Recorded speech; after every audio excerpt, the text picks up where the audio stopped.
आदरणीय किसान मजदूर एवं युवा साथियों, कुछ दिन बाद हमारे छत्तीसगढ़ के महान संत गुरु घासीदास जी के जन्म दिवस 18 दिसंबर से हमारे पूरे छत्तीसगढ़ में बड़ा जोर शोर से हर वर्ष मनाया जाता है। इस बार भी जगह जगह तैयारियां चल रही है,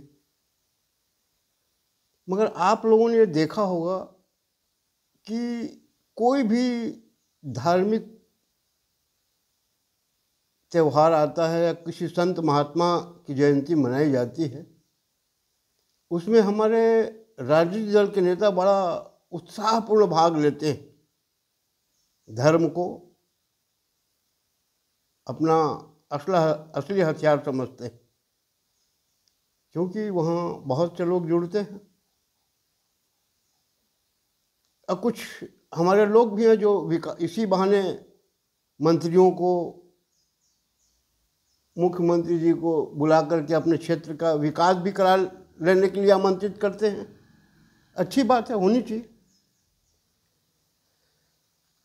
लेकिन आपने, मुझको तो याद है, सन 72 से हमारे छत्तीसगढ़ में घासीदास बाबा का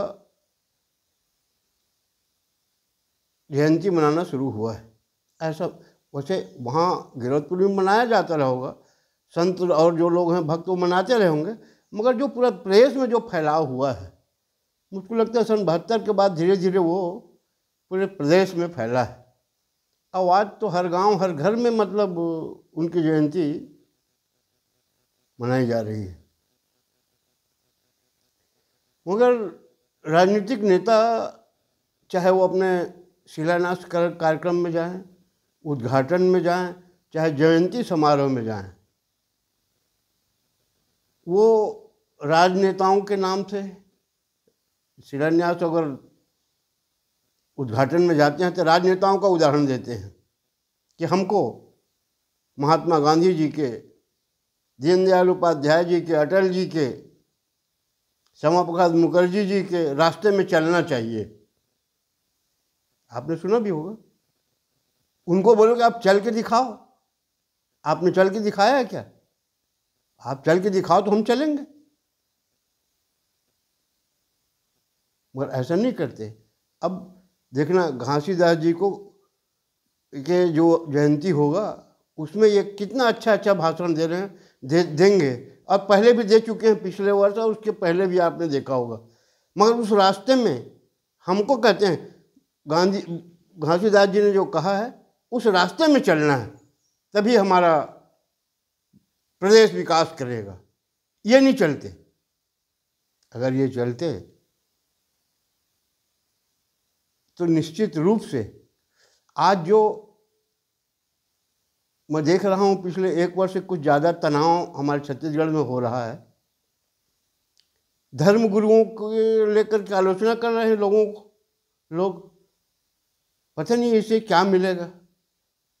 अभी हाल ही में ये कवर्धा में सुनने में आ रहा है कि वहाँ कबीरदास जी के चबूतरे के पास जो गुरु का पोस्टर लगा था उसको किसी ने फाड़ दिया। जांजगीर चांपा जिले से खबर आ रही है, पामगढ़ के कोई शिक्षक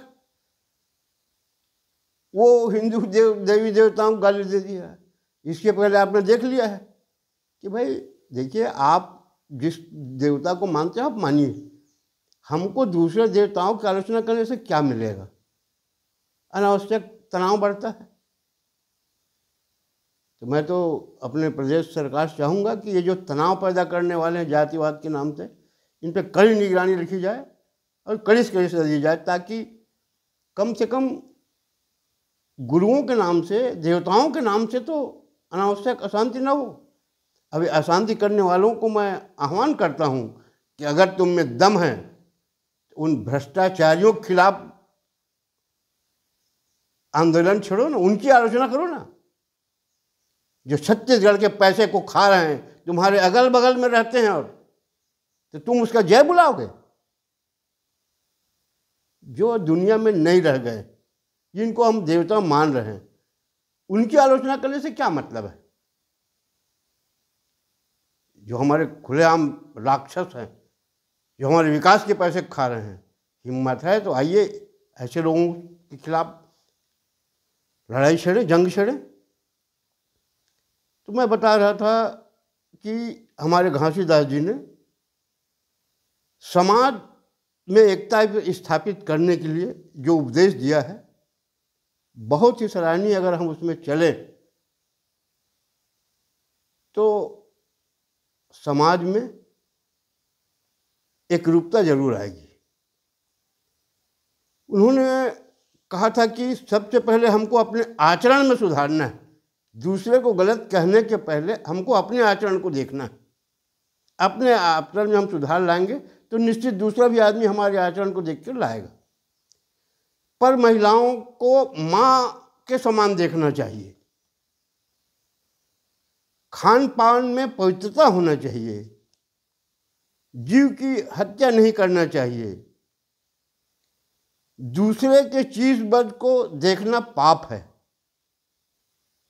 मेहनत कश लोगों को उनका हमको हक देना चाहिए और दिलाना चाहिए। देखिए कितना अच्छा उन्होंने हमको ज्ञान दिया है। क्या हम उस रास्ते में चलते हैं? हमको सोचने का समय आ गया। जयंती मनाना, झंडा चढ़ा देना, ये तो अच्छी बात है, मगर उनके जब तक, मैंने अनुभव किया है कि हर कोई अपने अपने देवता को मानता है। क्यों मानता है वो वही जाने। मगर मैंने ये देखा है कि जो देवता ने कहा है, जो संत महात्माओं ने हमारा कहा है, तुलसीदास जी ने जो कहा है, कबीरदास जी ने कहा है, रैदास जी ने कहा है, उसके रास्ते पे पर नहीं चलते। भगवान राम जिसको हम मानते हैं वो भी तो हमारे बीच अवतरित हुए थे और हमको कैसे चलना है वो रास्ता दिखा गए थे। क्या हम उसमें चलते हैं? नहीं चलते। सिर्फ लोगों को बोलते हैं कि नहीं, ये कौशल्या की धरती है, राम का मामा घर है, उनके रास्ते में चलेंगे तो देव छत्तीसगढ़ खुशहाल रहेगा।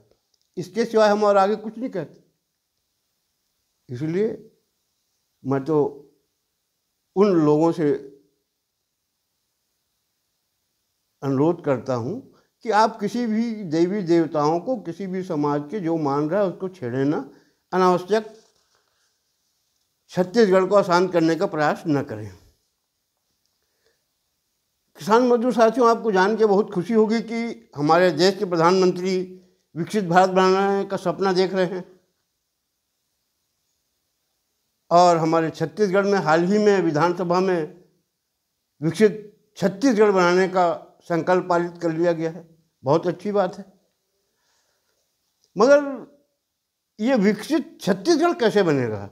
मैं 25 साल से देख रहा हूँ, यहाँ जब से हमारा राज्य अलग हुआ है, जितने भी राजनीतिक दलों का राज आया है, सत्ता में रहे, उन्होंने छत्तीसगढ़ को सिर्फ चारागाह बनाया।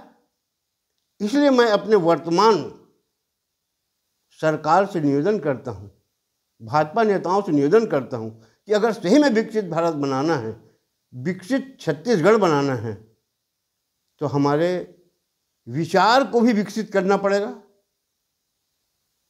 कि हम कम से कम भ्रष्टाचार को कम करें, अपने दिमाग से निकालें उसको। हम देख रहे हैं ना, करोड़ रुपया आया, करोड़ रुपया भी काम स्वीकृत चल रहा है, कौन कितना % खा रहा है, इसमें विकसित थोड़ी होगा। अटल जी ने छत्तीसगढ़ बनाया, आप लोग बोलते हो ना हमने बनाया, हम ही संवारेंगे। तो अटल जी ने तो वो देश के लिए कानून बनाया था ना कि भ्रष्टाचार को कैसा रोका जाए। उस कानून को भी तो लागू करिए। तो आप उसको लागू नहीं कर रहे हैं। अरे उसको नहीं लागू कर रहे हो, मत करो।